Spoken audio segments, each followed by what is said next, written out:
Ora, muito boa noite a todos.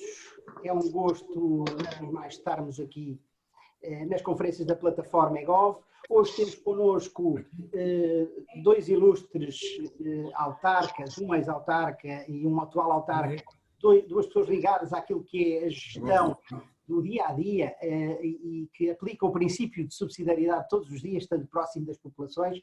Eu começava por fazer uma breve apresentação. O tema que hoje vamos discutir é o país real em tempo de Covid-19 e a plataforma convidou o engenheiro Salvador Malheiro, que é engenheiro mecânico, licenciado pela Faculdade de Engenharia da Universidade do Porto e doutorado em Energia e Combustão. É atualmente presidente da Câmara Municipal de Ovar, é também vice-presidente do Partido Social Democrata e presidente da distrital do PSD do distrito de Aveiro, uma região muito bem conhecida de todos nós. Por outro lado, temos o engenheiro Joaquim Barreto, licenciado em recursos florestais, é um homem com muita experiência, foi autarca, presidente de Câmara de Cabeceiras de Basto durante muitos anos, sempre ligado às populações. Hoje é deputado à Assembleia da República, com responsabilidades em várias comissões parlamentares, e é também, ao nível do Partido Socialista, dirigente nacional e presidente da Federação Distrital de Braga, que representa efetivamente o distrito de Braga, outro distrito com grande influência a nível nacional. Bom, feita esta apresentação, nós estamos aqui hoje para vos ouvir, precisamente sobre aquilo que tem sido este combate, mas visto por aqueles que estão junto das populações e que sentem as dificuldades e que têm que agir no imediato para ajudar as populações. Eu, sem mais delongas, passo a palavra ao primeiro interveniente, o Salvador Malheiro, e uma vez mais agradeço em nome da plataforma eGov a vossa presença aqui. Salvador, faz o favor, o Sr. Presidente, neste caso, faça o favor. Muito boa noite para todas, para todos, um abraço muito cordial para o Rodrigo, dizer que é um gosto poder colaborar com a plataforma eGov, estou cá hoje e estarei sempre que for solicitado.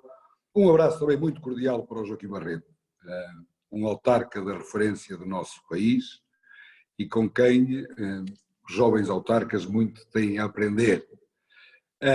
Estou cá hoje, sobretudo, para apresentar algo que, infelizmente, tive que viver na primeira pessoa de forma muito intensa. Farei uma explicação breve e depois, naturalmente, estarei à disposição de todos para poder responder, se souber, às questões que forem solicitadas. Como todos tiveram conhecimento, o município de Ovar foi o primeiro do nosso território nacional a ser identificada uma contaminação comunitária. Ou seja, chegar-se àquela fase em que o rastro do contágio de Covid deixou de ser possível porque já estava perfeitamente difundido pela comunidade. Isso fez com que o nosso governo, baseado numa opinião da Autoridade Regional de Saúde, tivesse que atuar e atuou naturalmente em sintonia com a Câmara Municipal de Ovar. Isso aconteceu no dia 17 de março, mas antes do dia 17 de março, nós cá já tínhamos alguns indícios, alguns sinais de que a situação em Ovar seria muito problemática. Digo isto porque no dia 11 de março tínhamos tido conhecimento, quando ainda este tema do Covid em Portugal ainda estava na sua fase mais embrionária, nós tivemos conhecimento de, num posto médico, aqui numa freguesia muito central do nosso município, ter existido a contaminação de 7 profissionais de saúde, 7 profissionais de saúde esses que tinham lidado com centenas de utentes nos dias anteriores. Por outro lado, também tive outro sinal, cá na Câmara, porque tive 3 ou 4 infectados de gente que também lidava com muitos municípios cá. E, portanto, isso fez com que o nosso plano de contingência, que toda a gente já o tinha também em aplicação, em Portugal inteiro, aquele plano de contingência típico que nós fomos beber até do documento que veio do nosso governo, nós o tivéssemos que atualizar de imediato. E nós encerramos, desde logo, antes de se falar nisto tudo, uma série de serviços públicos, inclusive a nossa Câmara Municipal. Nós tínhamos aqui alguns casos de infectados e tivemos que atuar.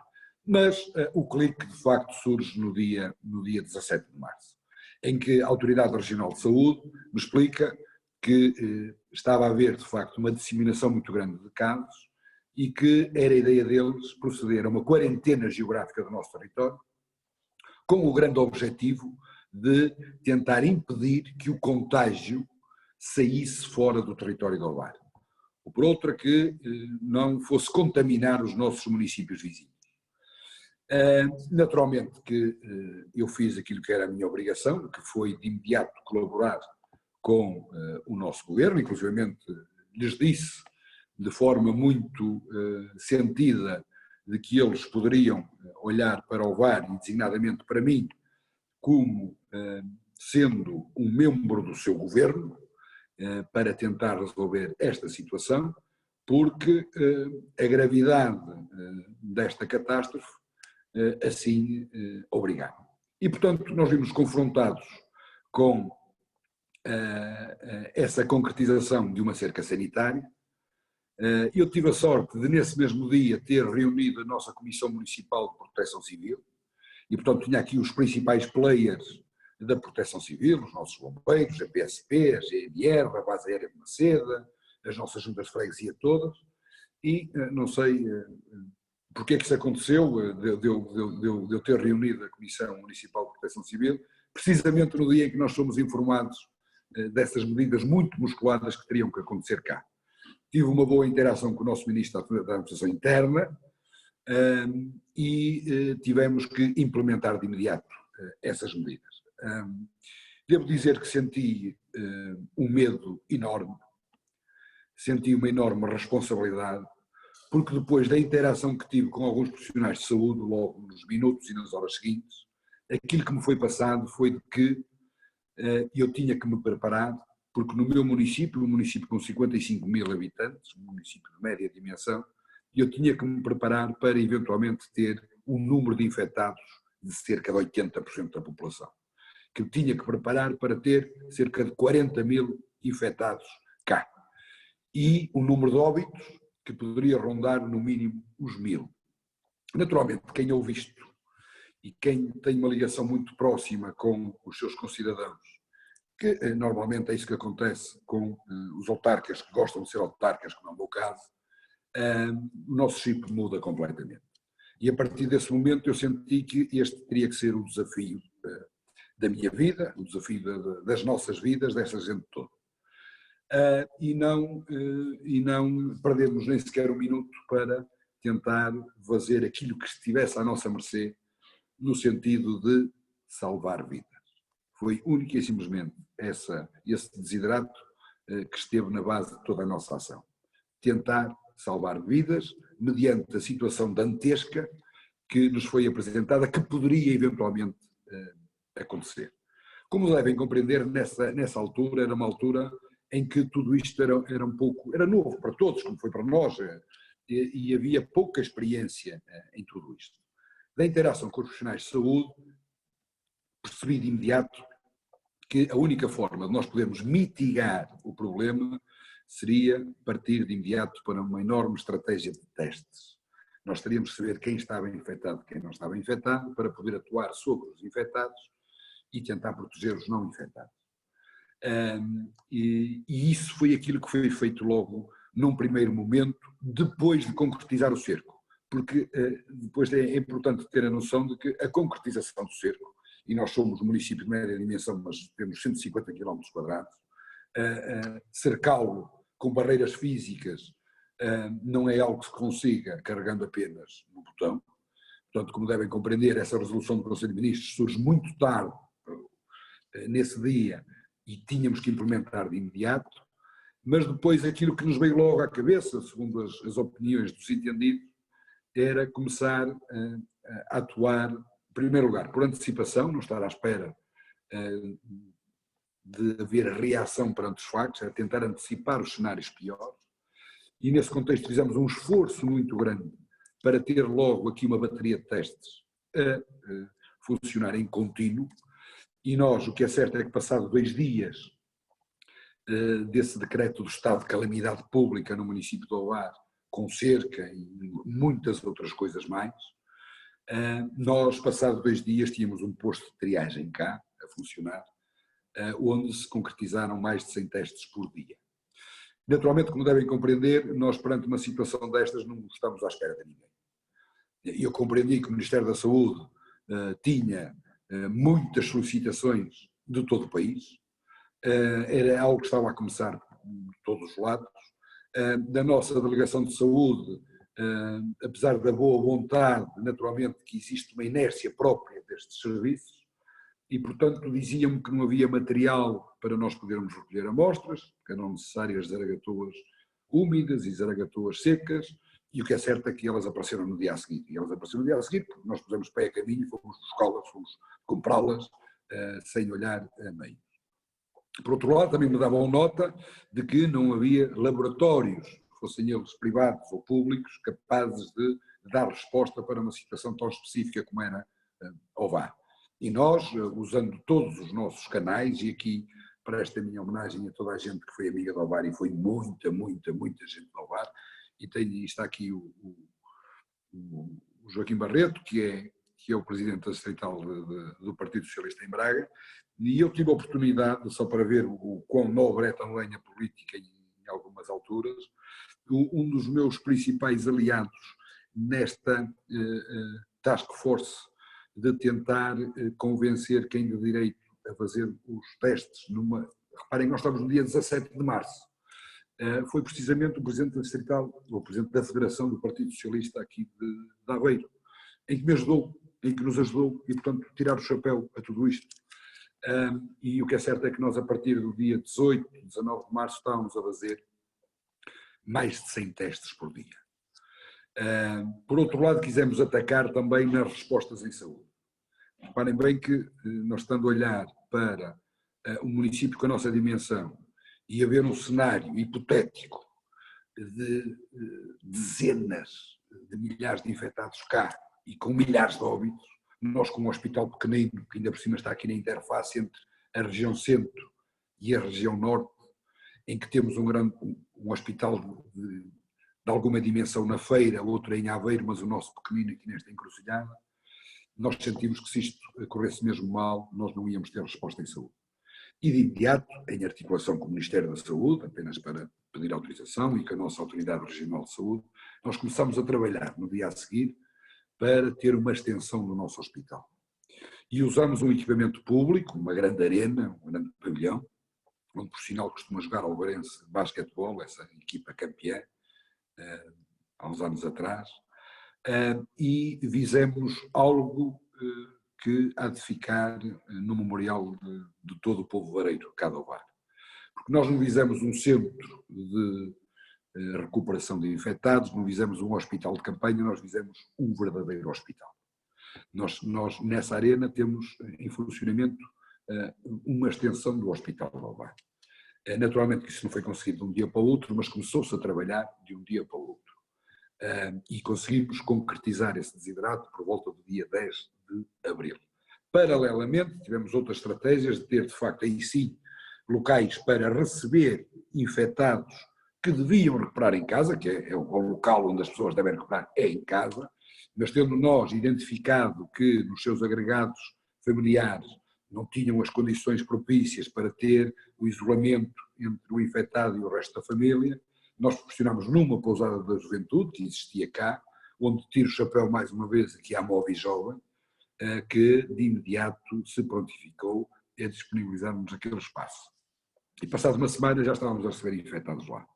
Sempre tudo isto rastreado ou validado pela nossa saúde local.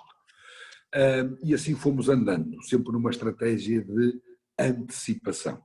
Criámos um gabinete de crise ao mais alto nível cá. Eu tive a sorte de ter a disponibilidade da nossa Força Aérea, nós temos cá uma base aérea, e esse comandante que estava cá na tal Comissão Municipal de Proteção Civil prontificou-se a ajudar-nos, e nós instalámos um verdadeiro gabinete de crise.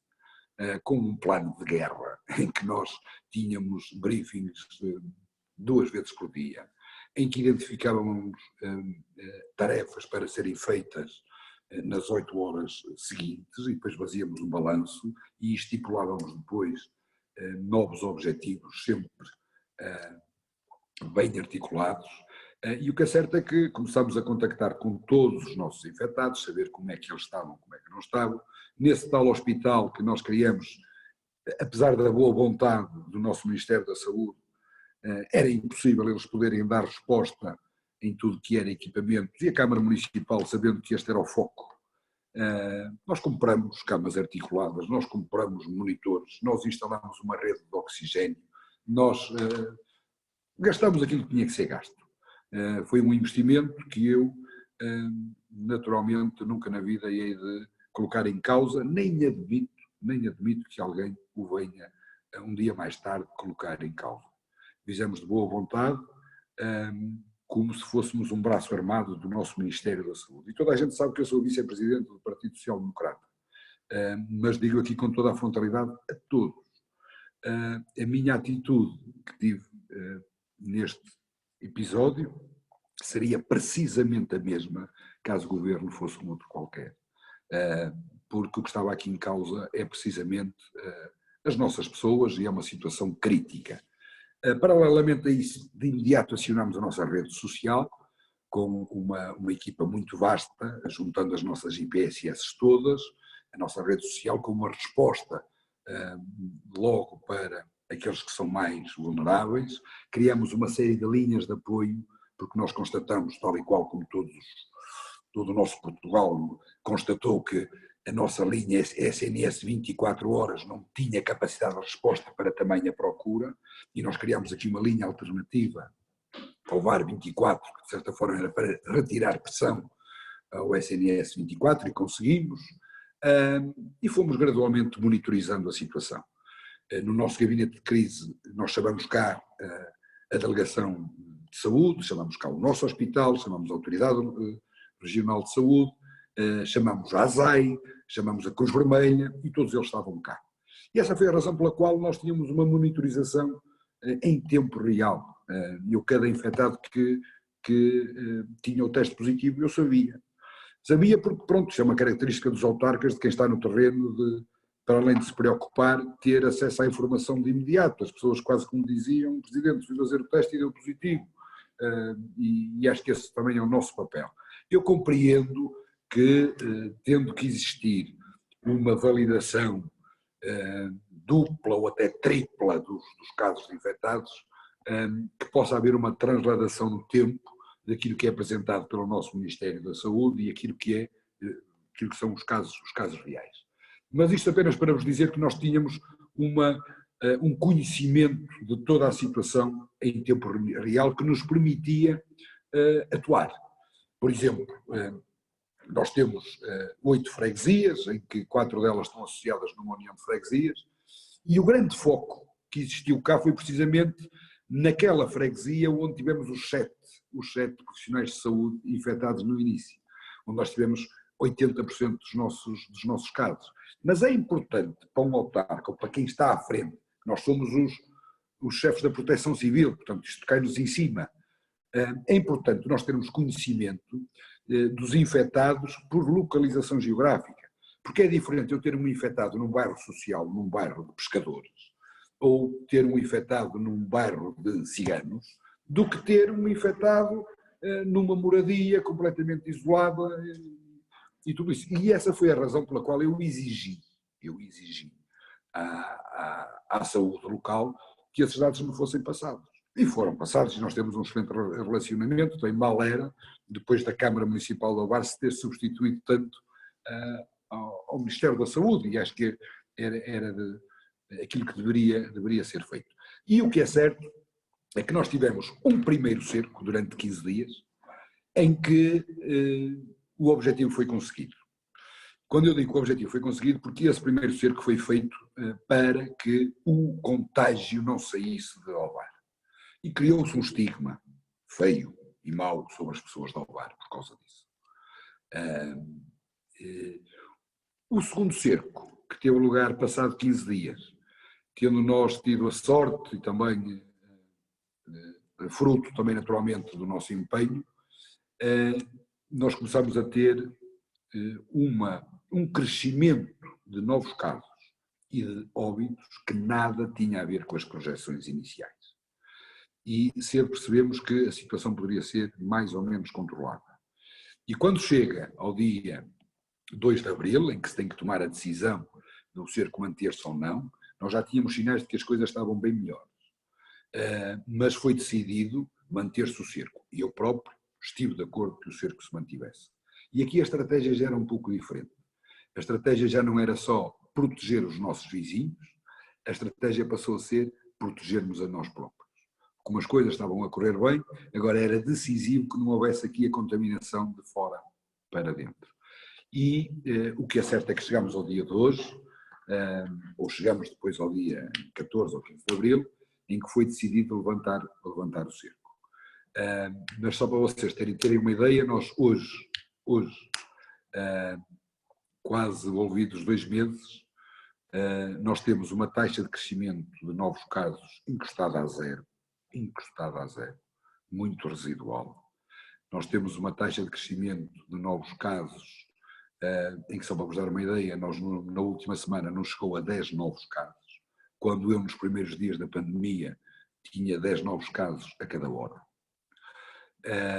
Óbitos, nos últimos 10 dias tivemos um, e pronto, era um senhor com muita idade e que só foi testado quando estava praticamente para falecer, quando teve que ir ao hospital para esse fim. Temos no número global de infectados, que neste momento é 698, precisamente, já temos mais de 540 recuperados. E, portanto, casos ativos hoje cá em Ovar, já temos um número inferior a 200. Essa tal taxa de crescimento é mesmo muito, muito reduzida, o que faz com que nós estejamos aqui com pelo menos uma tranquilidade que não existiu nos primeiros dias, como devem compreender, praticamente ninguém conseguiu aqui dormir. E depois há aqui sinais que também foram passados para a população muito fortes, que é o facto de nós termos tido a necessidade de ter que agir num primeiro momento. Se nós conseguíssemos resolver a situação, seria também uma forma de poder relançar a nossa economia num primeiro tempo. Os nossos empresários custou-lhes muito, porque reparem que durante o cerco sanitário as indústrias tiveram que encerrar todas. E imaginem qual é que é o sentimento de uma empresa cá no município de Ovar a ter que estar fechada e a ver os seus concorrentes mesmo, a poder trabalhar na feira, a poder trabalhar em Espinho, a poder trabalhar em Estarreis, a poder trabalhar na Mortosa. Foi muito complicado e, portanto, estiveram aí em causa muitos ventiladores. Aquilo que os nossos empresários deixaram de faturar equivale à aquisição de muitos ventiladores. Mas eu preocupei-me muito em contacto com eles, de lhes explicar, e eu tenho a sorte de ter cá empresários de cabeça muito aberta, gente muito competente, que cedo percebeu também que se nós tivéssemos esta entrega, dedicação total para tentar resolver o problema, poderíamos depois também ser os primeiros a poder relançar a economia cá em Ovar. E nós temos casos de sucesso já. Nós temos uma multinacional que, por sinal, tem vários polos no país, em que está em layoff em vários locais, e aqui, para além de ter mantido todos os funcionários, já está a contratar nova gente. Já meteu projetos na Câmara para ampliar as suas instalações. E, portanto, vai ser um pouco por aí que nós agora vamos tentar fazer. Vamos tentar aproveitar a oportunidade que é só nossa. Porque ninguém tenha dúvidas, com a catástrofe que nos assolou e com o parcial sucesso que aqui aconteceu, o município de Ovar, neste momento, é dos municípios que, para além de ter testado mais, reparem que nós já fizemos mais de 4.500 testes, ou na ordem dos 4.500 testes, o que quer dizer que nós já testamos cerca de 8% da nossa população. Enquanto no país, apesar do número ser relativamente bom, nós não chegamos nem sequer a metade deste valor ao ar. Por outro lado, nós temos uma percentagem de recuperados em função da nossa população que não se encontra em mais nenhum município. E então, se fizermos a proporção entre recuperados e infectados, nós estamos claramente à frente. O que quer dizer que depois de todo o martírio que nós passamos e que temos que continuar a manter o máximo respeito e protegermos e tudo isso, nós neste momento somos os municípios, que ninguém tenha dúvidas, com maior grau de imunidade. Dos municípios que, apesar de tudo isto, acabam por ser os municípios mais seguros, mais protegidos no que diz respeito a uma eventual contaminação próxima ou que possa vir a existir. E, portanto, esta é a experiência da minha vida, é um desafio que eu prefiro ganhar em detrimento de qualquer guerra ou batalha política que possa existir. Só quem passa por elas é que percebe isso. Agora estamos a apostar muito em duas coisas, em sensibilizar a população que é preciso saber conviver com o vírus, é preciso saber que nós só teremos sucesso no futuro se nos soubermos proteger e proteger os outros. E aqui também quero dar um exemplo que é extraordinário. Nós cá resolvemos fazer uma campanha de sensibilização e falamos com os partidos todos, com o Partido Socialista, com o Bloco de Esquerda, com o PC, o CDS não, porque não tenho aqui, e solicitamos o uso de todos os outdoors que estão cá no município de Ovar, para passar uma mensagem partidária, sem nenhum símbolo, sem nada, é dizer só, protejam-se, usem máscara, nada mais. E portanto nós temos todos os outdoors cá no município de Ovar, aqueles que são usados para as nossas campanhas eleitorais de todos os partidos, só com esta informação, porque nós, depois do martírio, da dificuldade que tivemos, temos agora que nos saber proteger e agora tem que apostar também numa campanha para tentar eliminar um estigma que se criou sobre o Ovar, porque criou-se esse estigma. Eu tenho relatos de muitos concidadãos que, estando fora do Ovar, eram vistos com outros olhos. E agora é a minha obrigação também, que está aqui a representar o povo vareiro, de tentar virar as coisas ao contrário e demonstrar que nós fomos um exemplo para o país, as coisas correram bem porque as pessoas se entregaram e dedicaram, e houve aqui a congregação de muitos esforços, e portanto que acaba por ser agora um município seguro, onde podem vir novamente, sempre com a máxima cautela. Rodrigo, não sei se me excedi muito, foi mais ou menos 20 minutos, não foi? Não, perfeito, muito disciplinado. O Presidente da Câmara de Ovar, agradeço a Salvador Malheiro uma intervenção claríssima daquilo que é de facto o que queríamos, que é discutir o país real, e todos nós vimos na televisão, foi um exemplo muito mediatizado no país todo, o exemplo de Ovar, é de facto, e aqui ficámos a perceber nitidamente aquilo que tem sido a inter-relação com as entidades da administração central, o esforço que de facto todos no município de Ovar têm feito, e aquilo que será também uma batalha muito difícil daqui para a frente, que é recuperar o concelho, não só a nível psicológico e moral, mas também financeiramente a economia local, que com certeza terá tido um impacto muito negativo nestes 60 dias. Eu passava agora então a palavra ao Joaquim Barreto e depois faríamos uma bateria de perguntas aos dois convidados, se não se importam. Portanto... Boa noite, Rodrigo. Boa noite, Salvador Malheiro, EG Salvador Malheiro. Boa noite a todos e a todos que nos estão a ouvir. Eu queria, em primeiro lugar, agradecer à plataforma ECO por ter convidado para este debate.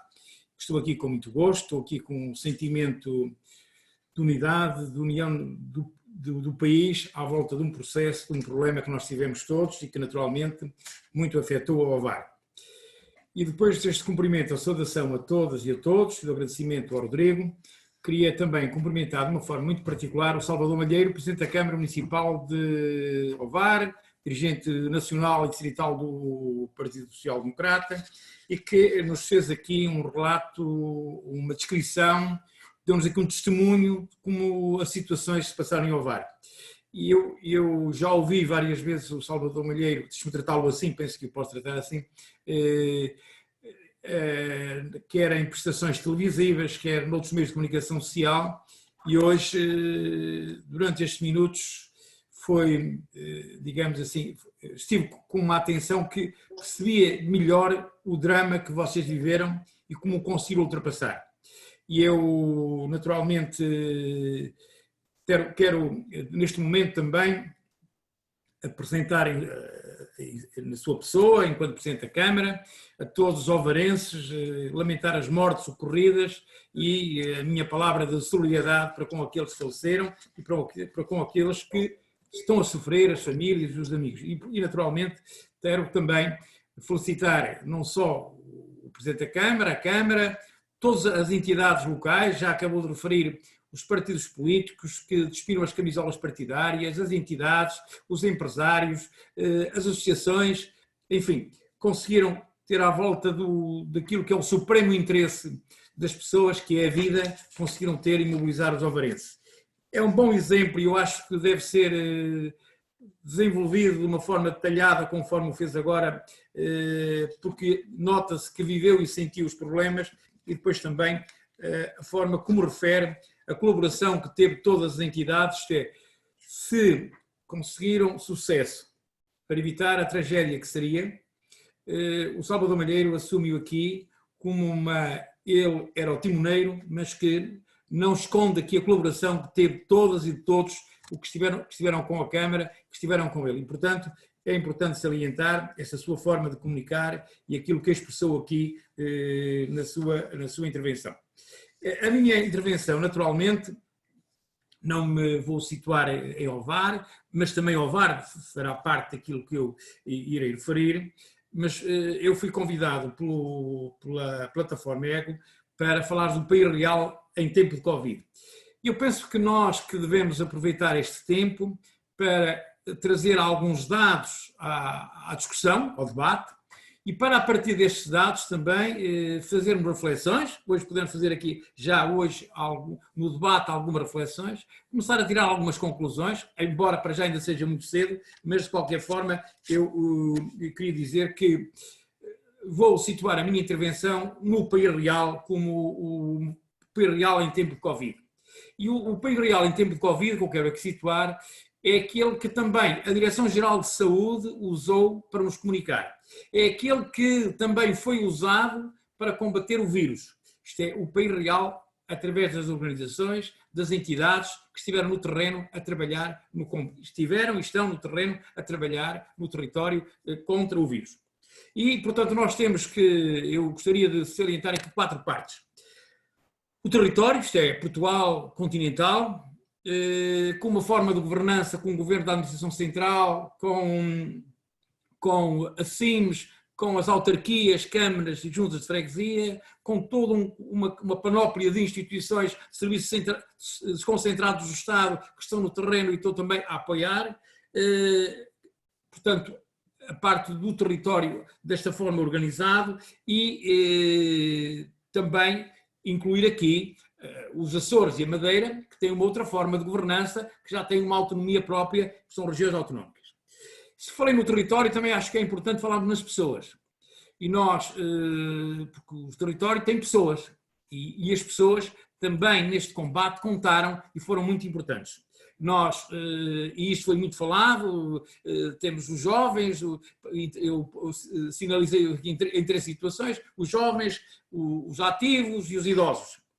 E naturalmente depois também é importante que nós, quando falamos dos territórios, nós temos territórios com maior densidade, que são as grandes cidades, de média densidade, como é o caso de Ovar, e temos os territórios do interior, que é o caso de Cabeceiras de Basto e outros concelhos mais do interior. Acho que é importante, quando falamos das pessoas, também colocar aqui a tónica nos seus hábitos e nas suas vivências, porque neste combate ao vírus também os hábitos e as vivências das pessoas, a vivência do dia-a-dia, também influenciaram naquilo que era a contaminação e o poder de transmitir o vírus. E nós, naturalmente, nos grandes centros, a mobilidade é maior, até pela questão da deslocação para o trabalho, há uma maior interatividade também, até pelas iniciativas culturais, concertos, tudo aquilo que mexe com grandes massas, e isso nota-se mais nos territórios de grande densidade e menos nos territórios de baixa densidade. Portanto, e até aqui, reparem, eu depois irei trazer à Alissa, há quem diga que Espanha, um dos problemas que teve foi precisamente no Dia Internacional da Mulher, ter tido aquelas manifestações todas que tivemos por todo o país no dia 8 de março, e que muitos já em cima da vinda do vírus e que já estava a aproximar-se, ou também o caso de futebol, aquele jogo entre o Atalanta e o Valência em Milão, também poderão ter ajudado, segundo dizem os epidemiologistas que têm falado nisso. Portanto, nós também, quando falo dos territórios das pessoas, acho que devemos falar numa outra questão também, que são as atividades que estão instaladas e as dinâmicas empresariais, as dinâmicas sociais em cada um destes territórios. E nos grandes centros, nos centros urbanos, temos dinâmicas mais ativas, com maior concentração de indústria ou comércio, onde as pessoas têm uma maior mobilização e mobilidade. Por sua vez, nos territórios mais do interior, e dada aquilo que são os setores de ocupação das pessoas, que é a agricultura, é o comércio, é os serviços, haverá menos mobilidade das pessoas, e não é por acaso também que nós assistimos aqui a algumas pessoas que fizeram vir das grandes cidades para os centros, para as zonas mais rurais, procurando também proteger-se aqui.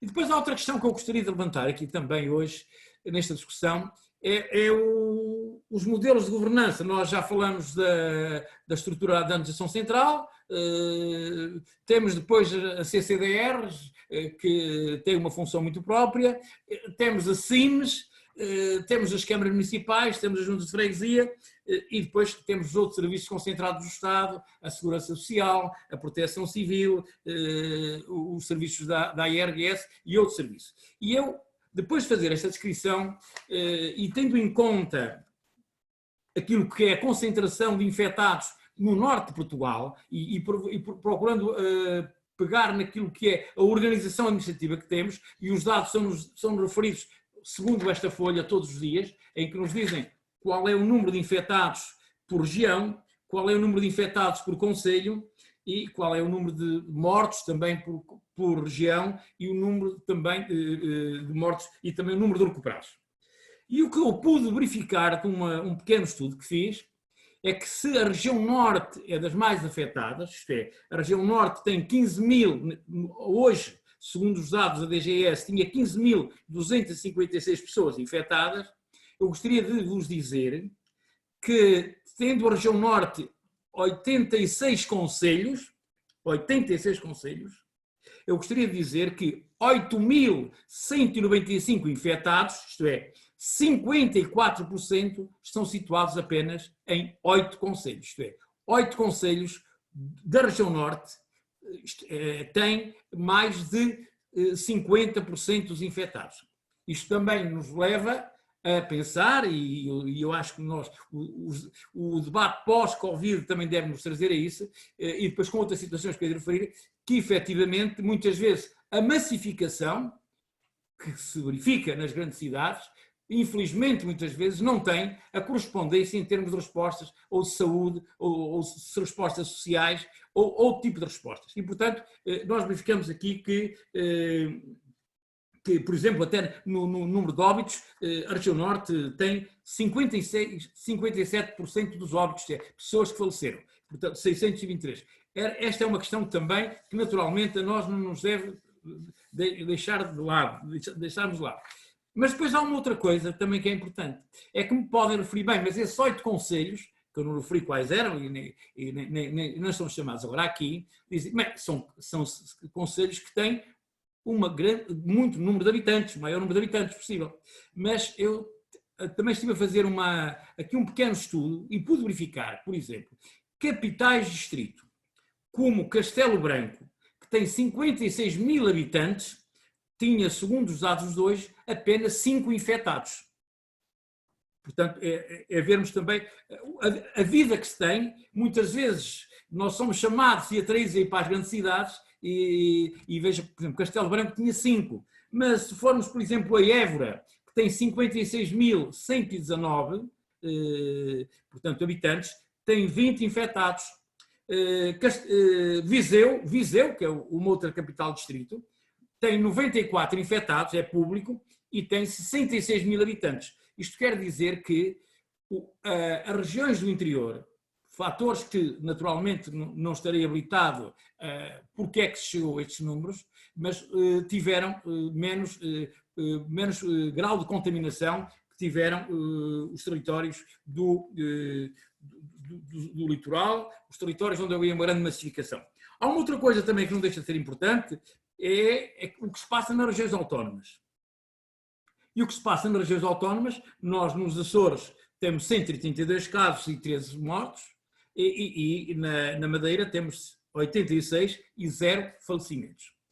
Aqui eu queria trazer à evidência o seguinte, e até ouvindo o que ouvi do Salvador Malheiro e aquilo que foi a intervenção das autarquias, dos municípios, câmaras municipais. Eu sou presidente de uma Assembleia Municipal, mas aqui quem esteve na linha de combate, na proteção civil, são os presidentes de Câmara, mas também os próprios presidentes de junta. E eu queria aqui salientar uma coisa, que também se verificou isto nas duas regiões autónomas. É o poder de proximidade. E o poder de proximidade, que nós muitas vezes não é valorizado, algumas vezes não é valorizado, eu acho que aqui neste combate à Covid-19 foi muito importante, e a descrição que fez o Salvador Malheiro, certamente se a autarquia, se a Câmara de Ovar, se o município de Ovar, as juntas de freguesia e as entidades não se tivessem envolvido da forma como se envolveram, hoje seria uma grande catástrofe. Portanto, eu trouxe isto aqui à discussão para nós refletirmos sobre isto. Agora, há questões também que eu gostaria portanto, que nós depois podemos debater, mas que também são importantes, é que a Covid-19 trouxe-nos agora desafios inesperados e extremos a todos os níveis, testando aquilo que é, ao limite, a capacidade de resposta das instituições, do governo, da sociedade e de cada um de nós. O que prevaleceu acima de tudo foi a resiliência individual também, que é muito importante e também é coletiva. Há aqui uma questão que eu também gostaria de dizer, as instituições, as entidades, como é que nos soubemos organizar e como é que soubemos tomar medidas. Que não deixamos para trás algumas respostas que noutros países da Europa não assistimos a estas respostas.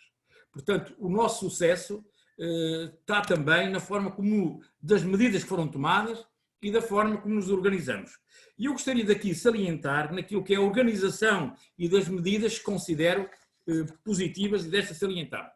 Uma medida que foi importante, o Salvador Malheiro já referiu, é as cercas sanitárias que fez em Ovar. O que aconteceu, por exemplo, na ilha de São Miguel dos Açores, também fizeram cercas sanitárias. O que aconteceu agora ultimamente num concelho da Madeira também, que tiveram também a cerca sanitária. Isso, o confinamento, para mim foi importante, com uma atitude cívica exemplar, que foi também chave para o controle da epidemia. Eu sei que as pessoas que foram marcatadas também vendo exemplos daquilo que os órgãos da comunicação social nos transmitiam de outros países, como Itália, como Espanha, com pessoas a morrer, e que naturalmente também houve aqui algum medo. O civismo esteve muito sempre em primeiro lugar, mas o Salvador Malheiro também já acabou de dizer que o medo também teve um papel importante naquilo que foi o confinamento. Depois já aqui referi o papel das autarquias, os municípios, as câmaras, juntas de freguesia. Há uma outra coisa que também tem que ser salientada. É que as pessoas muitas vezes improvisavam. O sentido da voluntariedade dos voluntários que se ofereceram para o combate foi muito importante. E aqui, mesmo entidades que têm responsabilidades, é o caso da Proteção Civil, é o caso dos bombeiros, as Forças Armadas, que têm tido um papel inexcedível no que têm feito, pondo à disposição não só hospitais, espaços, limpezas, infecções, transportes.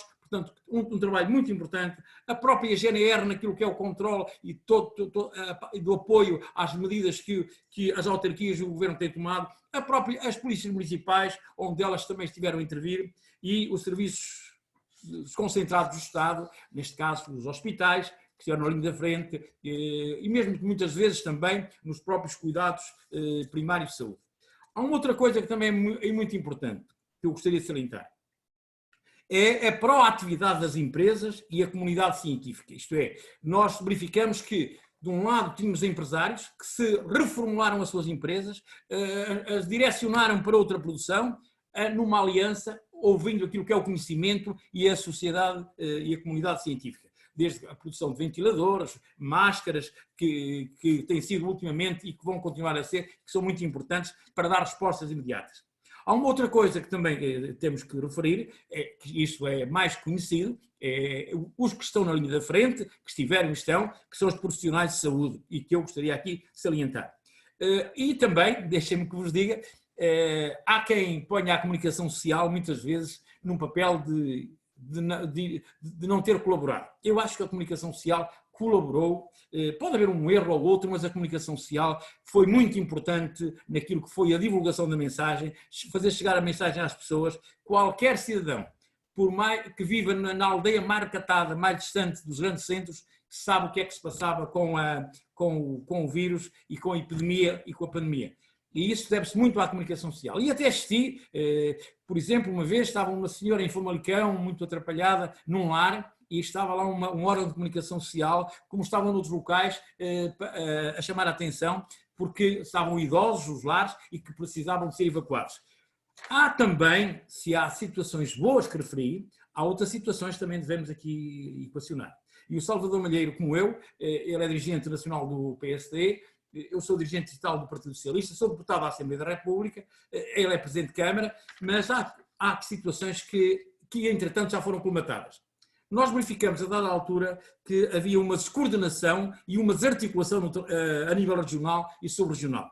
E em boa hora o Governo procurou encontrar 5 secretários de Estado que colocou no terreno para articular com as entidades, de modo a que se obtivessem respostas mais adequadas, mais prontas, mais imediatas e mais articuladas e coordenadas. Isso sentiu-se a falta dos governadores civis de outros tempos que, naturalmente, coordenavam e articulavam.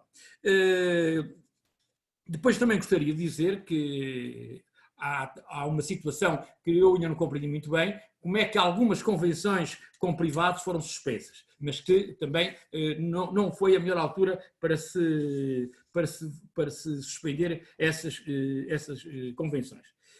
Eu diria que Portugal começou a ser apontado na Europa como um caso de eficácia. Muitos aqui, porventura, até mesmo em Ovar e em outros locais, punham em causa as estatísticas e a transparência dos números. Admito que nem sempre tudo tenha corrido bem, porque quem tem muito para fazer, nem sempre tudo corre bem. Isso já diz o ditado, depressa e bem, há pouco quem. Mas o que é certo é que as semanas foram passando, e pese embora a dor que nos causa saber que pereceram já mais de 1000 pessoas, já faleceram mais de 1000 pessoas, a verdade é que estamos muito longe, felizmente, do drama que se está ainda a viver em França, que se viveu em Itália, que se viveu em Espanha e no Reino Unido. Isto seja em números absolutos, seja em números relativos.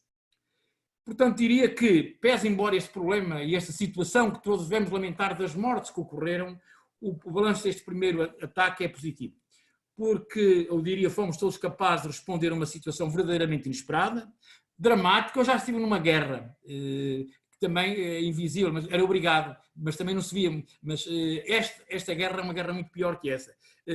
Nós não estávamos preparados, nem tínhamos planos antecipados. E gostaria de dizer que agora, neste momento, importa ver o que temos e para onde vamos, e a partir daqui, pois a Covid-19 vai gerar uma crise a nível local. O Salvador Malheiro já tem e apontou situações de empresas, uma multinacional que está a fazer investimentos e está a criar emprego, mas noutros locais não é isso que está a acontecer, ainda não aconteceu.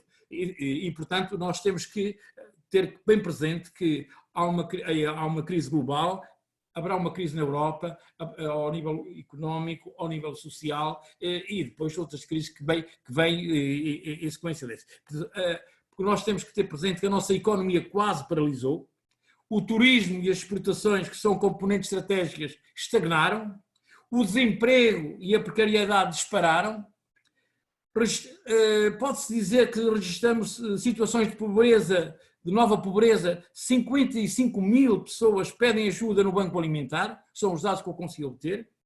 E há outra coisa que é importante, é que nós, o Governo, tinha um saldo orçamental positivo, registrado em finais de 2019, que tinha uma previsão de 1,5 mil milhões de euros para 2020.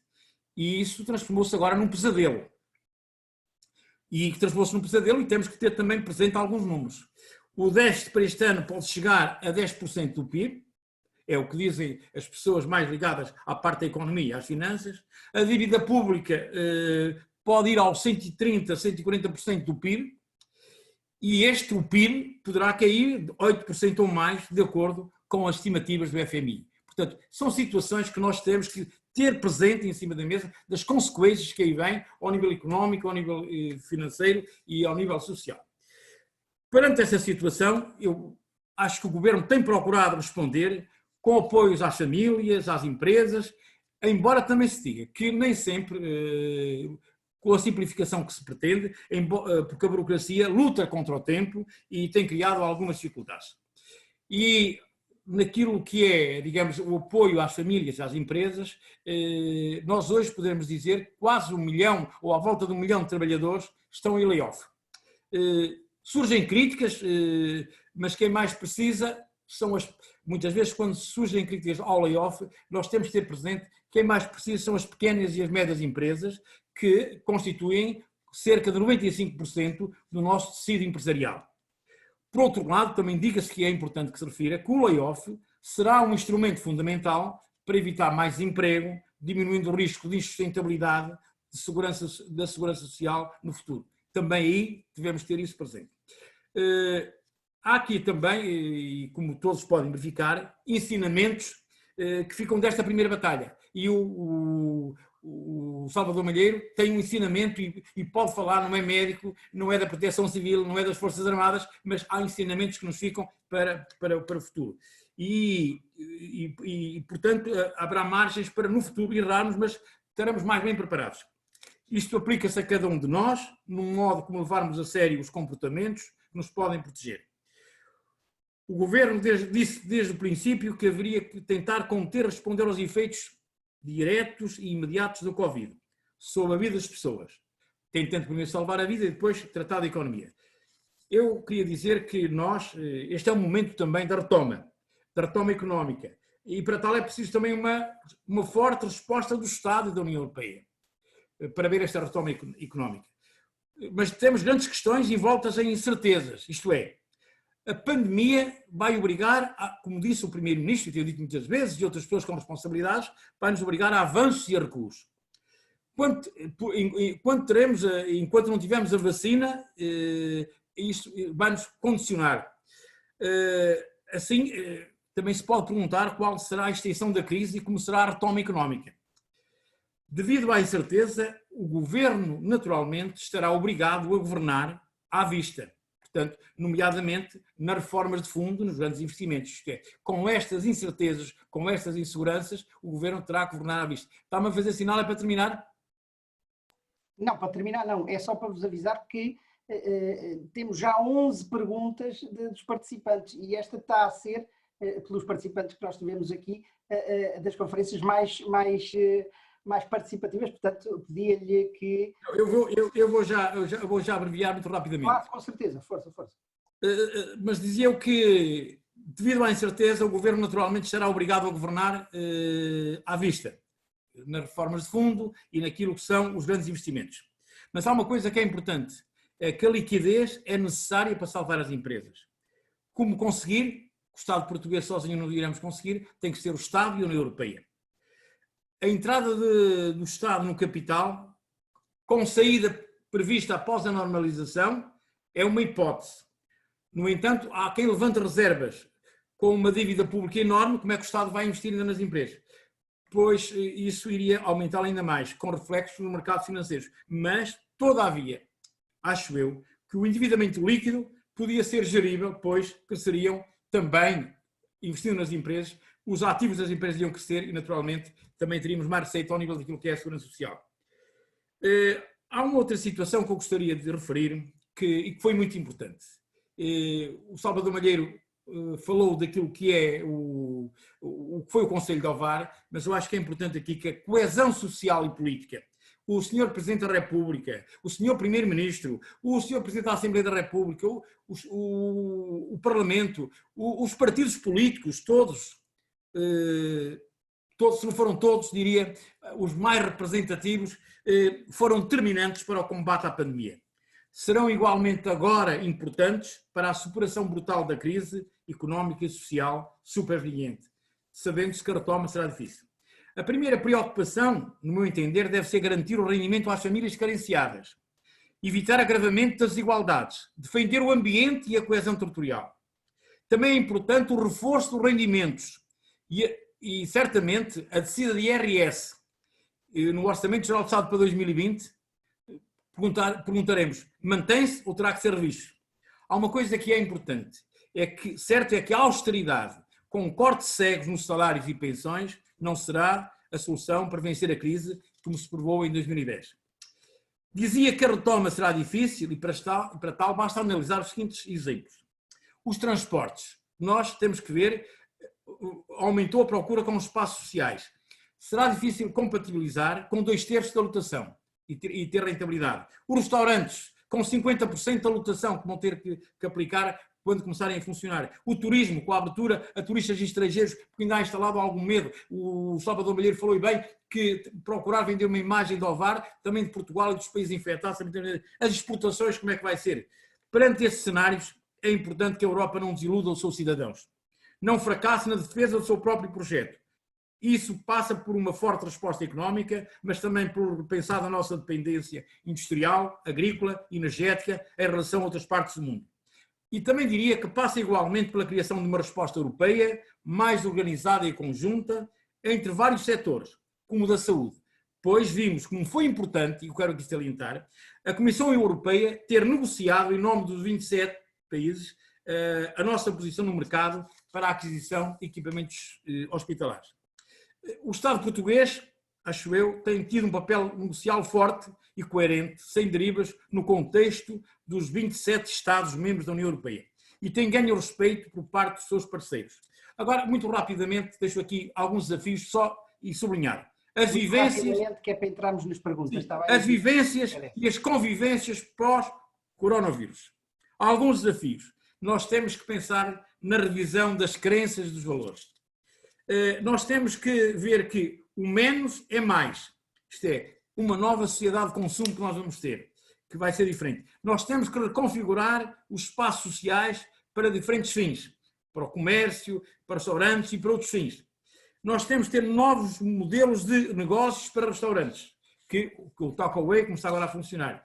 Novas experiências culturais inovadoras também.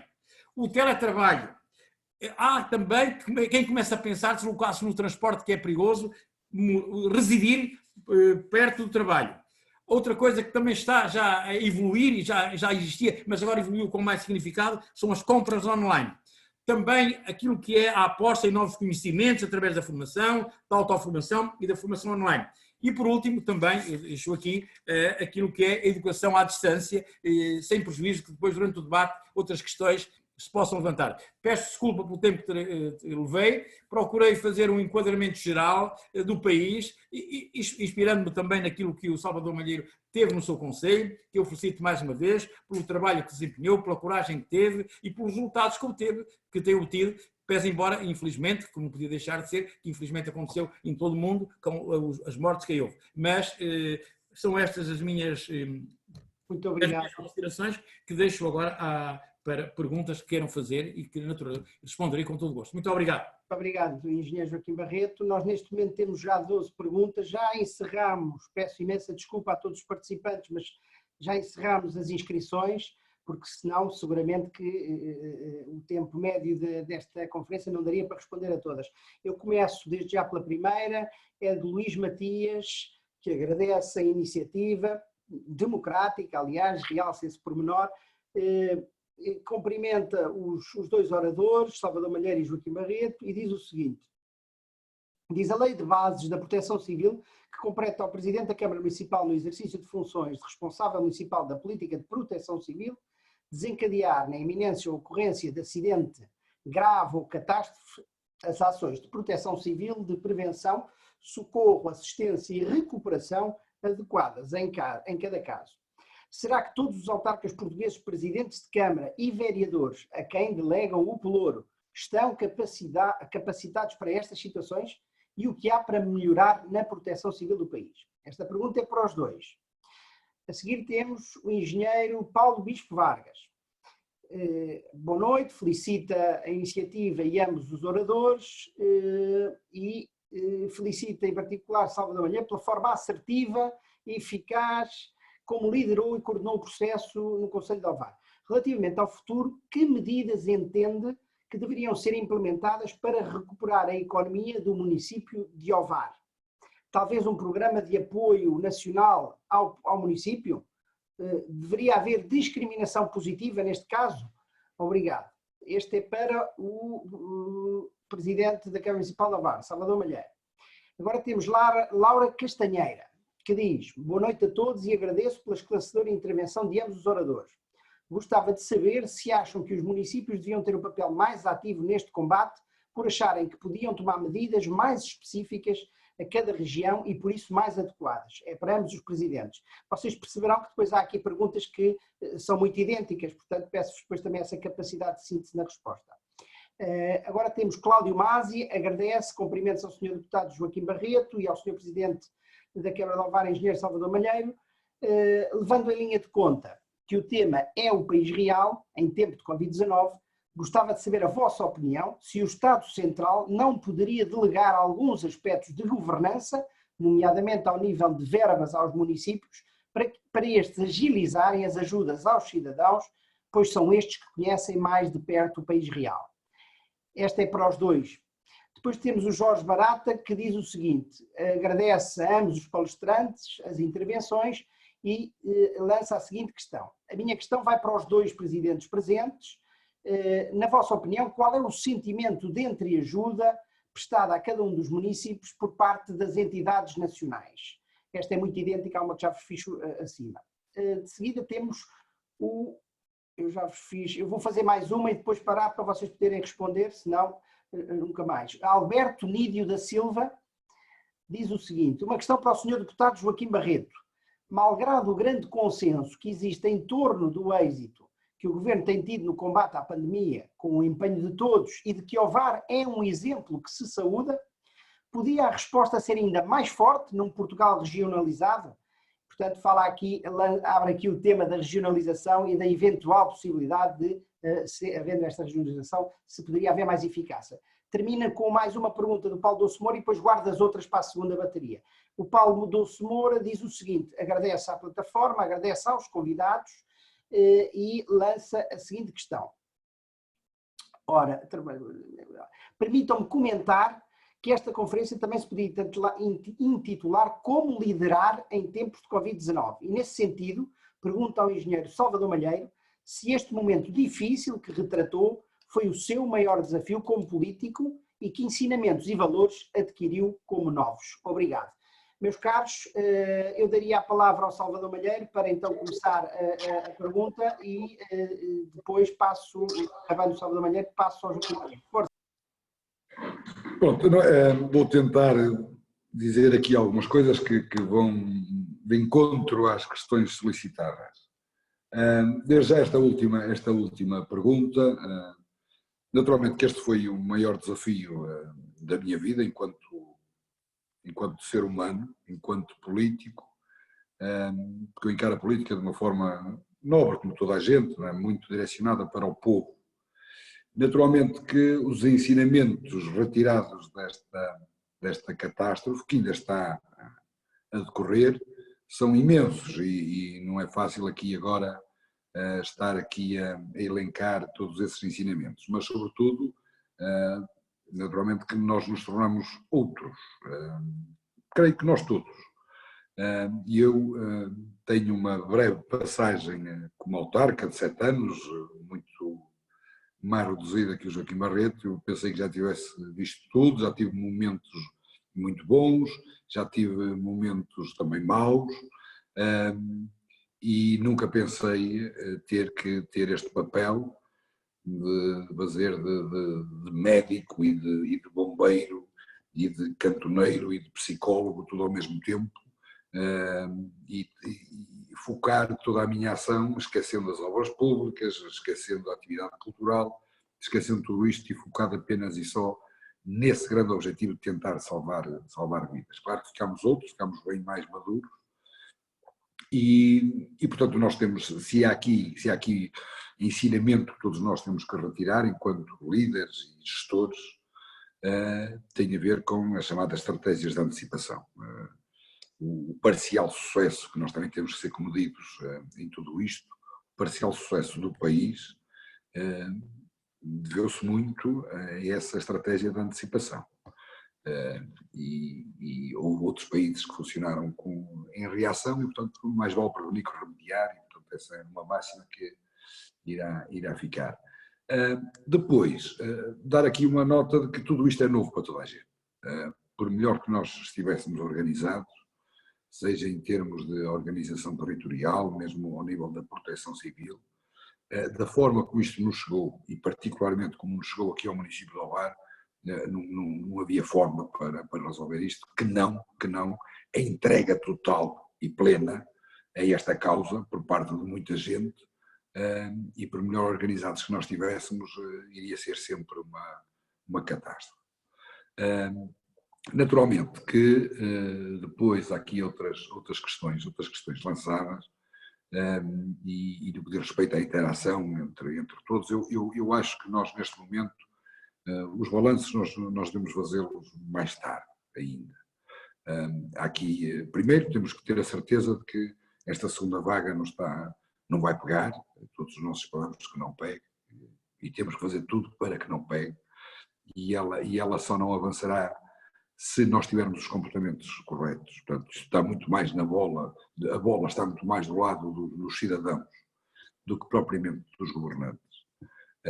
Cada um de nós é que tem que fazer aquilo que deve ser feito. A questão da proteção, a questão da mudança dos nossos hábitos é que vai ser decisiva daqui para o futuro.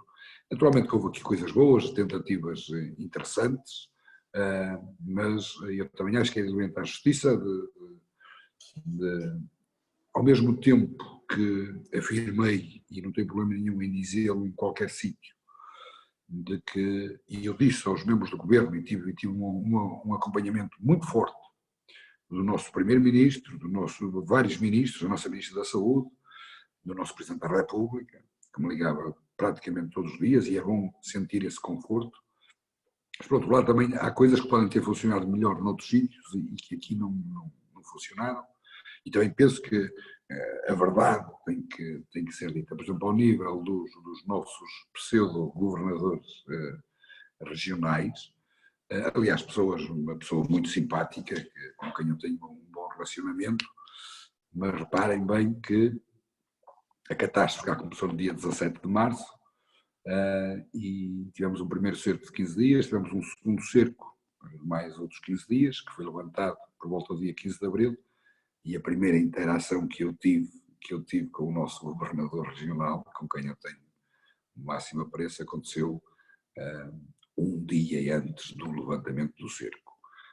O que não quer dizer que tenha funcionado mal em todo o lado, mas também vos digo com toda a frontalidade, se estivesse à espera do nosso secretário de Estado para que aqui acontecesse algo, estava bem lixado. E estava bem lixado aqui todo o nosso povo vareiro. Mas admito a boa vontade da iniciativa, no sentido de descentralizar, no sentido de dar mais proximidade entre os decisores e aqueles que precisam de decisão. Mas aqui a estratégia foi nós sentirmos que o maior apoio que podíamos dar ao país, o sentido patriótico, ao mais alto nível, e o maior apoio que podíamos dar a quem estava a governar o país, foi de nós avançarmos, de nós resolvermos, de nós decidirmos por nós, de nós levarmos tudo à frente, porque era a única forma de nós podermos aqui ter sucesso. Agora, Ao nível da economia, nós temos aparentemente uma crise sanitária que está controlada e em vias de ficar resolvida. Volto a referir, depende muito agora do comportamento de cada um de nós. Nós somos tão ou mais importantes de quem lidera o país neste momento. Mas temos uma crise económica e uma crise social que está aí. Mas aqui deixo também para a discussão que é na esteira das grandes crises que surgem as grandes oportunidades. E todos nós temos que nos adaptar. Todos nós temos que nos posicionar perante os desafios deste novo mundo, porque é um novo mundo. Nós somos um povo muito criativo, somos um povo muito desenrascado, somos um povo que, mesmo nesse aspecto, em termos internacionais, pode ter aqui mais valias que os outros não têm. É por aí que eu estou a tentar puxar. Porque se assim não for, e mais uma vez, por melhor que sejam as medidas implementadas, não é apenas com um decreto que se consegue alterar tudo isto. Reparem que esta crise económica, não foi ao VAR que parou, porque mesmo que não tivesse parado, as nossas empresas iriam ter dificuldade, mesmo a trabalhar, de escoar os seus produtos, porque para o Portugal, para o Espanha, para o mundo todo, praticamente ao mesmo tempo. E, portanto, esta é uma crise económica que se está a instalar, que não tem qualquer comparação com algo que tivesse acontecido nos últimos tempos. Portanto, nós temos que estar preparados para o pior. No que diz respeito às medidas que nós podemos implementar cá, há que ter a noção da baliza de competências de cada uma das instituições. Um Presidente de Câmara, ou a minha Câmara Municipal, nós temos um orçamento de 35 milhões de euros real. Naturalmente que nós já apresentámos um plano socioeconómico para tentar ajudar quem mais precisa, nós temos uma sensibilidade social muito, muito forte e naturalmente que aqui ninguém passa fome no município de Ovar porque nós estamos cá. E é assim que acontece na maioria das câmaras municipais com as suas divisões de ação social, e ainda bem que assim é, que se não fosse o poder local, o que seria do nosso país, mas também, sobretudo, para fazer face aos problemas de quem mais precisa. Mas depois há aqui uma outra escala, não é? Eu tenho aqui empresas como a Bosch, a Salvador Caetano, a Yazaki Saltano, empresas que faturam centenas de milhões de euros por ano. E, naturalmente, o facto, esta crise económica instalada, em que eles deixaram de faturar dezenas de milhões de euros, não pode ser colmatada com uma medida pontual da Câmara Municipal em que eu entregasse aqui 500 ou 600 euros a cada uma das empresas, que lá ia o orçamento todo da Câmara Municipal, não é isso que os ia resolver. E, portanto, aqui o importante é nós tentarmos criar um contexto económico-social o mais favorável possível, tentar fomentar e promover a nossa indústria, e mesmo da parte do governo. Isto por vezes é fácil atacar, por vezes também é fácil estar a defender, e eu aqui não quero estar nesse papel de estar a apontar as coisas que estão mal, bem pelo contrário. Eu acho que o país precisa que todos ajudem, mas também acho que é cedo demais para estar já aqui a tirar louros sobre a atitude do governo, porque nós ainda estamos a meio da primeira parte. E, portanto, aqui o que eu acho que é importante é todos nós termos a consciência do o quão difícil seria estar neste momento a liderar o país. O quão difícil seria de quem tem essa responsabilidade de apresentar planos de ação para tentar minimizar os estragos. É extremamente complicado para um país como o nosso, sabendo as condições que tem e, sobretudo, apercebendo-se da conjuntura internacional que existe. Naturalmente que nós vemos com muito bons olhos que surjam fundos que permitam fazer face às enormes dificuldades do cenário do nosso comércio local, das nossas pequenas e médias empresas. Ainda bem que estamos numa realidade europeia que nos permite, ou poderá permitir, sair desta crise com um pouco mais de facilidade, e deixo aqui uma reflexão. Imagine-se o que é que seria se nós não estivéssemos integrados numa União Europeia, imaginem o que é que seria se nós não tivéssemos aqui este balanço muito importante daquilo que é a iniciativa privada, mas também o peso do Estado, que é necessário sempre existir em situações destas. Nós podemos apontar muitos erros ao nosso Serviço Nacional de Saúde, estamos todos no mesmo barco nisso, não é a altura de puxar por isso, mas também temos que identificar as enormes mais-valias que os nossos profissionais de saúde tiveram, que as nossas infraestruturas de saúde tiveram em tudo isto, e a segurança social. Há muitos que criticam este peso do Estado, e portanto eu sou muito defensor de um equilíbrio muito grande entre aquilo que é a iniciativa privada, as nossas empresas, mas também a necessidade da existência do Estado como força para que possamos sair de tudo isto. Não vai ser fácil, não vai ser fácil, e eu temo que, apesar de todo este consenso que existe, esta congregação de esforços, em que os principais players colocaram o interesse de Portugal acima de tudo.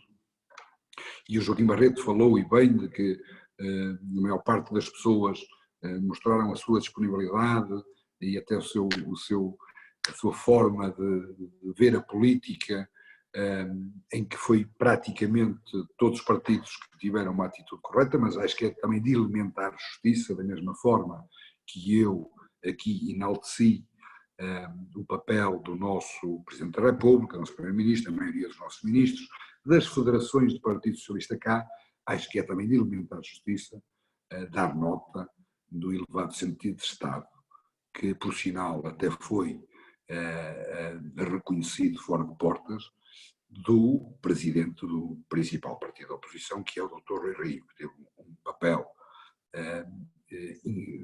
eu diria, um papel que muitos outros países gostariam de ter um Presidente da oposição com este sentido de Estado.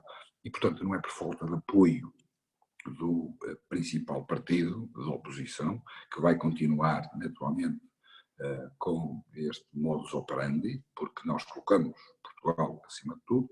Agora, temos de ter alguma calma, porque, eu volto a referir, creio que ainda não está, antes estivesse, Deus queira que esteja, e deixo muito claro, para mim, o sucesso do nosso país é o sucesso deste governo.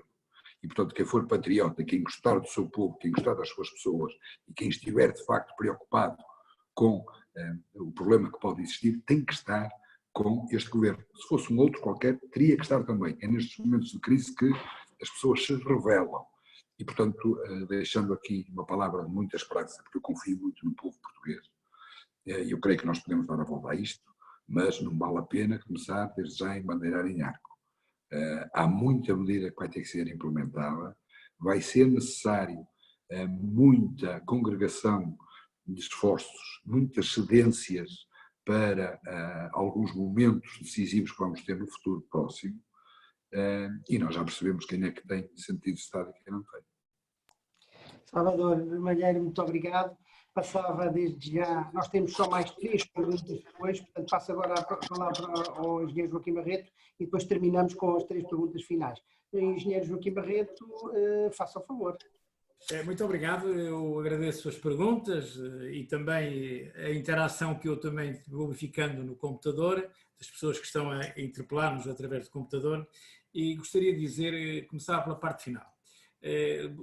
Com referências que o Salvador Malheiro já tinha feito também referência a isso, daquilo que houve a conjugação de vontades e um sentido de Estado de todas as entidades, desde o Presidente da República, Governo, Assembleia da República, o principal partido da oposição, o primeiro partido da oposição, na pessoa do Dr. Rui Rio, e todos aqueles que os acompanharam neste sentimento, nesta postura de Estado. Isso comparando também, se nós tivemos isto no povo português, a unidade que tivemos nos portugueses, no movimento associativo, também se verificou a nível do Estado. Portanto, funcionamos como uma mola em comum. O mesmo, infelizmente, não se tem verificado noutros países. E não é por acaso que muitas vezes os exemplos não são os melhores. Portanto, aproveitando aquilo que é a parte da fraqueza de uns, que é a Covid-19, a doença, o vírus, para daí tirarem proveitos políticos. Portanto, aí estou inteiramente de acordo e felicito, neste caso, todos os partidos e o PSD, naturalmente na pessoa do Dr. Rui Rio e do Salvador Malheiro, até acabou de referir da boa colaboração que teve com o seu homólogo da Distrital de Aveiro do Partido Socialista.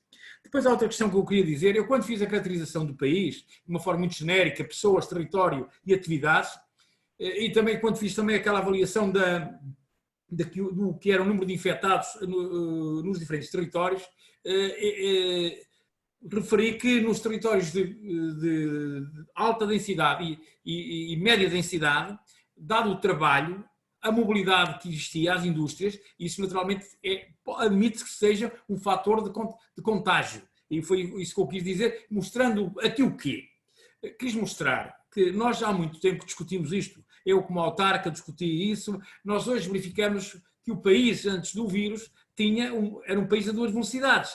Tinha um interior que estava a ficar desertificado e um litoral que estava densamente massificado. E, portanto, eu penso que nós vamos ter que repensar como é que o Estado se vai organizar, e tem sido dado passo no sentido de criar serviços ou de procurar trazer serviços para o interior, mas não chega, temos de trazer investimento e temos que olhar também para esta realidade. Porque o interior, em algumas situações, que funcionou quase como um posto de abrigo, porque as pessoas aqui sentiam-se mais protegidas. Portanto, foi isso que eu quis dizer, que referi. Depois a questão que aqui foi colocada, que é aquela que tem a ver com, digamos, falou-se aqui nas prioridades, na proteção civil. Eu admito, e não podia ser de outra forma, naturalmente, toda a estrutura do Estado terá que ser repensada. Terá que ser repensada naquilo que não foi o suficiente para responder com a eficácia devida, em tempo oportuno, àquilo que eram as necessidades. E eu penso que ninguém é insensível, ninguém será indiferente, quer o Governo, quer os partidos, para que nós possamos ter as melhores respostas quando situações como aquela que aconteceu possam ser dadas em tempo útil. Também quero dizer que, embora muitas vezes, num caso ou noutro, queiram dizer que o autarca A ou o autarca B procurou tirar proveito de ordem político-partidária, que pode ter acontecido, que cada um, os atos ficam para quem os pratica, mas eu queria dizer que, do modo geral, os autarcas, independentemente da sua filiação partidária, eles sentiram aquilo que eram os interesses das suas populações, até porque há uma prática que eu conhecia na Associação Nacional de Municípios Portugueses, é que nós, naquilo que eram os interesses das populações, devíamos estar sempre de acordo, porque era o interesse supremo. Foi isso que eu aprendi, estive lá 12 anos e foi assim que funcionamos, e hoje nós, uma das maiores conquistas que temos é o poder local democrático, que veio trazer vantagens aos portugueses, ao nível das juntas de freguesia, os presidentes de junta vão pelas portas, vão falar com as pessoas, enfim, era um abrigo que as pessoas sentiam, nomeadamente os mais idosos. E vejam que, mesmo naquilo que é o dimensionamento dos lares, e nós hoje falamos muito dos lares, e naquilo que é as mortes nos idosos, nos meios do interior, também faleceram menos idosos, naturalmente porque a proteção, a proximidade, a solidariedade pode ser exercida de uma outra forma que não é exercida nos grandes centros. Quando se falou da proteção civil, eu disse quer a proteção civil, quer as outras estruturas, terão que ser repensadas em função daquilo que foi as respostas. Falou-se aqui da coordenação, falou-se da falta de articulação, tudo isso são situações que já tiveram, digamos, algumas respostas, mas que não serão suficientes, e quem governar este país, quer este governo, quer outros governos que sucedam, tem que ter isso em linha de conta. E, portanto, isto em relação à proteção civil. Embora a proteção civil ela já é multidisciplinar, mas terá que ser mais profissionalizada para poder responder em momentos de crise. Depois há uma outra questão que é colocada sobre a regionalização. Eu penso que a regionalização, e vocês olhem todos que me estão a ouvir, para o que aconteceu na Madeira e nos Açores. A decisão o poder de decisão é maior, o que acontece com os autarcas, quer da Junta, quer das câmaras municipais, havendo conhecimento, havendo uma informação e um poder de decisão mais pronto, naturalmente o problema resolve-se com mais eficácia e com maior brevidade. E também, diga-se, muitas vezes com menor custo. Isso já diziam os governantes, que consegue-se muitas vezes resolver com menores custos aquilo que a administração central, pela distância que tem dos problemas, muitas vezes resolve com outros custos superiores. Bem, e portanto eu penso que nós devemos também repensar a organização do Estado, e não foi por acaso que eu trouxe aqui à discussão aquela questão de referir da indicação dos infectados, dos infectados e dos mortos, e não só, que por cada espaço territorial. E verifica-se que muitas vezes nós temos grandes densidades populacionais, mas as dinâmicas do Estado, em termos de respostas educativas, respostas sociais, nem sempre acompanharam essa massificação. Era isso que eu queria deixar aqui ficar e, naturalmente, dizer-vos que, da minha parte, enquanto homem público sou, eu estive 20 anos na Câmara Municipal e compreendi sempre estes problemas e eu nunca vivi uma crise destas e não desejo a ninguém aquilo que todos os governantes, desde um governante de uma freguesia, ao governante do município, ao governante nacional, todos aqueles que se sentiram envolvidos e que também corriam riscos de vida, porque quem contacta, eu via muitas vezes o Salvador Malheiro a contactar lá em Ovar, vi o próprio Ministro da Administração Interna quando foi visitar. Todas essas situações são situações de risco e os nossos bombeiros a transportar pessoas, vi a evacuação de um lar de Vila Real, a evacuação de um lar em Famalicão e noutros locais em que nós podemos ficar com uma lição. E a lição é de que, ao nível daquilo que é a nossa solidariedade, ao nível daquilo que são os nossos sentimentos, defender as causas dos outros, nós demos uma lição aos outros países. E é isto que eu aqui queria dizer, independentemente das diferenças e das querelas político-partidárias. Muito bem, Engenheiro Joaquim Barreto, muito obrigado. Temos as últimas 3 perguntas, eu faço as perguntas, passo imediatamente a palavra ao Salvador Malheiro e depois encerramos com o Engenheiro Joaquim Barreto a conferência e eu faço um pequeno encerramento. As perguntas são as seguintes. Temos aviso que temos os micros abertos, ok? Ora, a pergunta para o Carlos Viana de Carvalho diz o seguinte: vivemos numa economia global que tem originado a perda de grande parte da produção nacional, sendo que hoje somos essencialmente um país de serviços. Sem prejuízo de continuarmos nessa linha, o pós-Covid não deverá fazer repensar a recuperação de alguma atividade industrial que desapareceu? As instituições nacionais, regionais, municipais não deveriam apoiar e incentivar essa recuperação? Não seria uma iniciativa estratégica? A resposta às emergências seria certamente mais rápida. Ele pede a opinião dos 2 oradores. Depois, Laura Castanheira, e termino com Eduardo Fernandes. A Laura Castanheira diz o seguinte: boa noite a todos, gostaria de saber se acham que deviam ser tomadas medidas que permitissem aos municípios, cuja função não é injetar liquidez na economia, mas que pudessem apoiar financeiramente as IPSS, que neste momento veem a sua liquidez e algumas veem até em causa veem até a sua subsistência afetada.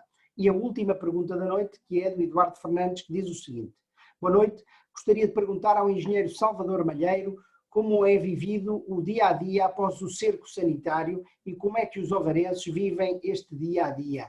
Muito obrigado. Portanto, eu neste momento passaria então a palavra ao Salvador Malheiro e depois o engenheiro Joaquim Barreto, que estava então a fazer uma intervenção de encerramento. Salvador Malheiro, força.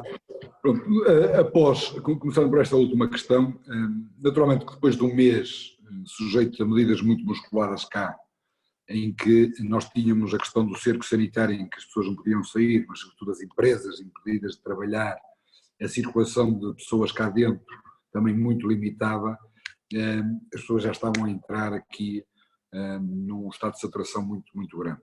O levantamento do cerco fez bem à saúde mental dos ovarenses também, e todos nós temíamos o pior, eu próprio temia muito que as pessoas depois relaxassem bastante. Aquilo que nós fizemos foi uma grande sensibilização junto das nossas forças de segurança pública e começamos a explicar às pessoas de que nós apenas estávamos a passar de um estado de calamidade para um estado de emergência, porque o estado de emergência continuou. Nós em Ovar nunca tínhamos tido estado de emergência. E as pessoas perceberam e eu fiquei muito satisfeito de ver logo no fim de semana seguinte ao levantamento do cerco, em que teve um tempo extraordinário, e nós temos aqui 15 km de costa marítima, com 5 praias urbanas, estava com muito receio de que as pessoas fossem todas para as marginais e não foram. E portanto eu tiro o chapéu aqui ao povo vareiro, no qual eu me incluo também, porque tiveram um enorme sentido de cidadania e porque assimilaram perfeitamente a sua responsabilidade em tudo isto. Com respeito à questão das IPSS, e eu penso que sim, essa é daquelas coisas em que está na esfera das câmaras municipais. e foi com gosto, nós nem sequer hesitámos um minuto, tendo em conta o papel extraordinário que eles têm feito, nós decidimos das medidas que nós podemos fazer à escala do município, e não é necessário que o Governo interfira cá, nós decidimos incrementar os apoios financeiros a todas as nossas IPSS em 35%. E acho que é de elementar justiça perante o trabalho que eles estão a fazer, que se vai sentir mais cedo ou mais tarde, não é? Nós vamos ter agora uma crise social mais profunda ou menos profunda que se vai instalar, e portanto se nós não tivermos estas instituições todas a trabalhar para o mesmo lado e motivadas e corresponsabilizadas, será naturalmente tudo bem mais difícil. A outra questão que tem a ver com a atividade industrial do nosso país, que é um país tendencialmente de serviços. Eu acho que também não conheço com muito detalhe tudo, mas conheço a minha realidade. Nós temos um tecido empresarial fortíssimo cá em Alpar, com empresas que criam valor, altamente exportadoras, e penso que sim, e estou de acordo consigo, deve ser essa a nossa aposta. Mas creio que já vão uns anos esta parte que já se percebeu que é por aí que nós temos que ir, e creio que os nossos governantes estão atentos a tudo isso, não descurando também a importância de vários tipos de serviços. É isto que me apraz dizer perante as questões que me foram colocadas. Salvador Malheiro, muito obrigado. Depois ainda passaremos a palavra só para fazer um encerramento. Agora passo ao engenheiro Joaquim Barreto para rapidamente responder sobre estas três perguntas, se faz favor. Muito rapidamente, sobre a questão de que nós somos um país de serviços e que é importante recuperar a parte produtiva, eu estou plenamente de acordo, não só na indústria, naquilo que é a adaptação que as empresas estão a fazer, mais direcionadas para um tipo de produto, isso é importante, está a acontecer. Os nossos empresários associados à comunidade científica têm procurado reinventar-se, reorganizar-se e reformular-se. Também gostaria de dizer que, pese embora a indústria e outros setores que têm que ser desenvolvidos, este também pode ser uma oportunidade para a agricultura, e eu falo com algum sentimento de proximidade em relação ao setor ao qual estou ligado em termos profissionais. Nós também a agricultura, com a sua produção ao nível da pecuária, ao nível do leite, tudo aquilo que é importante para podermos manter à mesa com boa alimentação, acho que hoje, naquilo que pode ser, nós já temos alguns bons exemplos e a agricultura nos últimos anos tem sido muito importante para contribuir para a riqueza nacional. Acho que também a agricultura pode, e neste caso os novos empresários podem ter aqui a sua janela de oportunidades. Gostaria também de deixar este pormenor. Depois há outra questão que tem a ver com as IPSS e tem a ver com aquilo que é os apoios às IPSS. Eles estavam em curso medidas de centralização que foram aprovadas na Assembleia da República, estavam a ser implementadas. Naturalmente, as câmaras municipais são as que mais apoiam as instituições locais, quer sejam IPSS, quer sejam filarmónicas.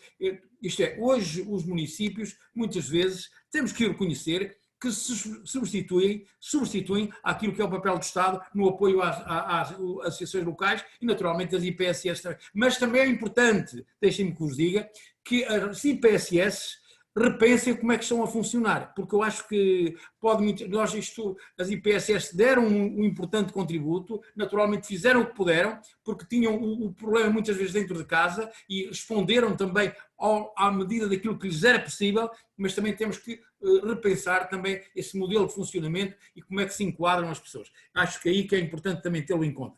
Há uma questão que o Salvador Malheiro levantou, que é a saúde mental dos portugueses no pós-Covid. Eu próprio posso dizer que, na altura, uma das questões que se punha já noutros tempos eram os que vinham traumatizados da guerra colonial, e portanto agora esta guerra é uma guerra pior, porque as pessoas fizeram o confinamento. Eu estive isolado durante muito tempo em África, mas este perigo era mais invisível que o outro. Portanto, eu acho que aí também devemos ver isso. Eu termino por aqui agradecendo o convite, e se o meu amigo Rodrigo Gonçalves me permitisse, eu gostaria de deixar aqui uma mensagem, porque eu fiz andei a fazer uma repescagem de escritos, de pensamentos e digamos assim, de posições de algumas pessoas que nos devem fazer refletir sobre a sociedade que temos. Faça favor. Posso ler? Claro. Então, eu li sociólogos, li uma entrevista do anterior Bispo das Forças Armadas, o Dom Januário Trovão Ferreira, e li também um pensamento do nosso cardeal Dom José Tolentino de Mendonça, que fez estas declarações, que eu fiz a extração dessas declarações, estaria aquilo que eu achava mais importante no âmbito de umas conferências da Fundação Francisco Manuel dos Santos. E então o Dom José Tolentino de Mendonça diz o seguinte, a propósito da Covid e daquilo que são as suas consequências, diz, há algo de positivo a retirar de toda esta situação, e que é a paixão que os seres humanos têm pela vida. E foi isso que aconteceu. Colocámos-la acima de outras coisas. Foi isso que aconteceu também. É importante perceber que esta catástrofe é uma oportunidade para o relançamento da nossa forma de estar no mundo. Temos de ter esperança no melhor. Estamos todos no mesmo barco, dizem. Estamos na mesma tempestade e não necessariamente no mesmo barco. Porque uns são melhores que outros, naturalmente, até pela idade, pela sua condição e pelo quais onde se encontram. Portanto, estamos todos na mesma tempestade, mas não estamos todos no mesmo barco. De qualquer forma, estamos unidos. Mais do que nunca, temos de transformar esta fraqueza numa força. Questionar o sentido da vida, diz o Dom José Tolentino, faz-nos questionar a relação connosco próprios e com os outros. O jogo da vida está a acontecer e viver é perigoso. A vida é um jogo. A chamada linha da frente dos profissionais de saúde devemos ter como uma dávida ao outro e que traz energia à sociedade. Este confinamento exigido aos mais velhos, este exílio prolongado, é concebível? Pergunta ele. Temos de pensar bem as questões. A solidão queima-nos e tem de ser muito bem acompanhada, inventando-se outras novas soluções. O problema já existia. A pandemia simplesmente retirou o filtro, isto é, caiu o pano e agora viu-se que realmente que o isolamento é mau. E eu aqui queria dizer-vos o seguinte, eu visitei há 14 anos uma senhora com 90 anos e ela escreveu-me este poema. Ó solidão, solidão, inimiga dos velhinhos. Quem vive na solidão vai morrendo aos bocadinhos. Portanto, isto é importante que todos reflitam sobre isso. E eu continuava. Portanto, esta crise retirou o filtro. Diz-o então o Dom José Tolentino. Honra os seus velhos. As nossas sociedades têm de se interrogar sobre o objetivo das nossas vidas e o valor da felicidade. Os velhos não são eles, somos nós. Não são suplemento, são complemento. Estamos a falar das nossas raízes e do nosso prolongamento. Isto é, os velhos são as nossas raízes, são o nosso prolongamento e são um complemento e não um suplemento. E termino já. Onde há um problema, há uma oportunidade. Precisamos de imaginar novos modelos, nomeadamente de acolhimento dos mais velhos. Foi por isso que eu falei há momentos sobre aquilo que muitas vezes o funcionamento dos lares. A velocidade com que vivemos impede-nos de viver. As soluções estão em cada um de nós, porque, no fundo, é uma questão de estilo e forma de estar na vida. É a consciência dos nossos estilos de vida. É uma ilusão que vamos voltar ao mundo anterior. Não, não vamos voltar ao anterior, ou antes do Covid. É muito diferente. Há uma fronteira que foi interiorizada. Há uma barreira invisível em cada um de nós. As crises vão agudizar. Muito obrigado, Rodrigo. Muito obrigado, Salvador Malheiro. Foi um gosto estar convosco. Felicidades e que tudo corra por melhor em Ovar e em Portugal também. E também obrigado ao Rodrigo por estes debates que aqui lançou. Muito obrigado. Engenheiro Joaquim Barreto, é um gosto. Eu vou passar desde já a palavra ao Salvador Malheiro para fazer uma intervenção de encerramento e eu depois encerro formalmente e já me despeço de ambos. Força, Salvador.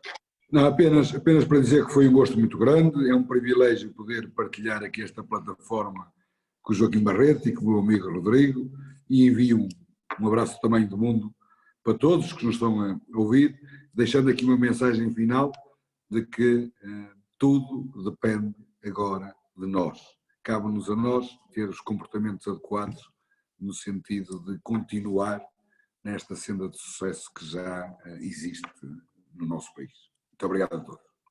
Obrigado, Salvador. Obrigado, Joaquim Barreto. Eu queria só dar aqui uma nota final e pedir ao Salvador Malheiro, naturalmente, que transmita aquilo que é o sentimento de muitos de nós pelo país fora, que é o desejo de, em primeiro lugar, que aqueles que faleceram e as famílias que sofrem com isso contem com a nossa solidariedade, com aquele abraço que os portugueses tão bem sabem dar quando é necessário, e seguramente que o Salvador poderá transmitir esse sentimento de solidariedade a todos os seus municípios.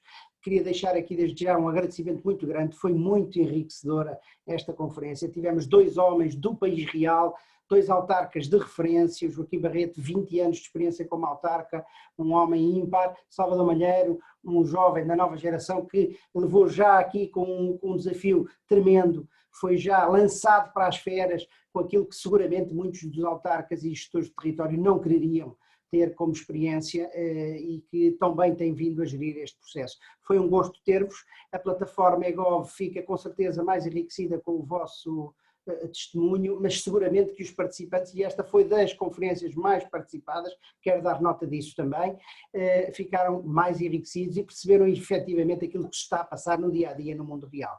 Eu terminava só dando nota da próxima conferência, se me permitem, será no próximo dia 9 de maio, o tema é a visão jovem do futuro em tempos de Covid-19 e os convidados são Margarida Balseiro Lopes, presidente da Juventude Social Democrata, Luís Monteiro, membro da Comissão Política do Bloco de Esquerda, Maria Begonha, presidente da Juventude Socialista e Francisco Mota, presidente da Juventude Popular. Portanto, teremos aqui uma conferência também muito interessante, que é a perspectiva dos jovens sobre esta fase.